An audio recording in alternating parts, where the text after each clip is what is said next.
Trump ने खोल दिया राज। सऊदी तुर्की पाकिस्तान की दोस्ती से अमेरिका क्यों खुश है, आपको इस वीडियो में बताएंगे। नमस्कार, मैं हूं आपके साथ आयुषी गुप्ता। सऊदी अरब, तुर्की और पाकिस्तान ने हाल ही में मक्का में एक त्रिपक्षीय रक्षा समझौता किया था और समझौते के बाद इसे लेकर के दुनिया भर में अलग अलग तरीके के कयास लगाए जा रहे थे। कुछ विशेषज्ञों ने इसे अमेरिका के प्रभाव से बाहर पश्चिम एशिया में नया सुरक्षा गठजोड़ बताया। कुछ का मानना था कि इसके पीछे कहीं न कहीं अमेरिका की भी भूमिका हो सकती है।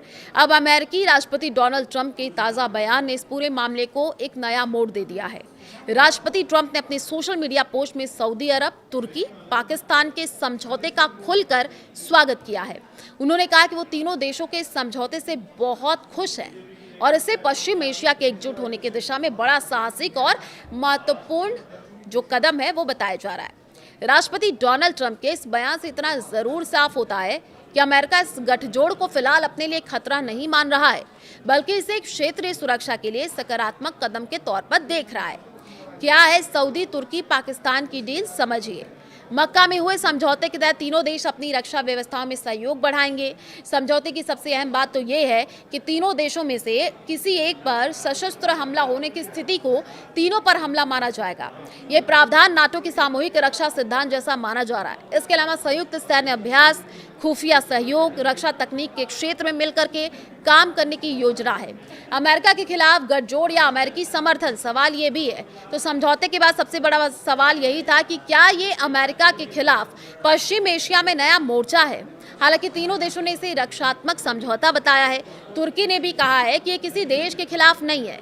दूसरी तरफ अमेरिका के साथ तीनों देश के अपने अपने रणनीतिक रिश्ते हैं। ऐसे में इसे सीधे अमेरिका विरोधी गठजोड़ कहना जल्दबाजी होगी। अब ट्रंप का बयान इस तस्वीर को और दिलचस्प बनाता है।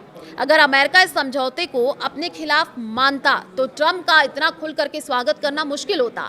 इससे संकेत मिलता है कि वॉशिंगटन कम से कम फिलहाल इस क्षेत्रीय सुरक्षा व्यवस्था को अपने हितों के खिलाफ नहीं देख रहा है। ट्रंप की खुशी पीछे क्या है, बड़ा संदेश, वो भी आप समझ लीजिए। देखिए, राष्ट्रपति ट्रंप ने ये कहा है कि समझौते से पश्चिम एशिया के देश अपने बचाव में ज्यादा प्रभावी तरीके से सक्षम होंगे। यानी अमेरिका की नजर में क्षेत्रीय देशों का अपनी सुरक्षा के लिए ज्यादा जिम्मेदारी लेना बहुत बुरी बात नहीं है। दरअसल पश्चिम एशिया में ईरान हूती हमले, लगातार बढ़ते तनाव के बीच सऊदी अरब अपनी सुरक्षा व्यवस्था मजबूत करना चाहता है। इस समझौते में आगे दूसरे देशों के शामिल होने की संभावना बताई जा रही है। तुर्की के राष्ट्रपति रेचेप तैयप एर्दोगन ने मिस्र के शामिल होने के संकेत भी दिए हैं।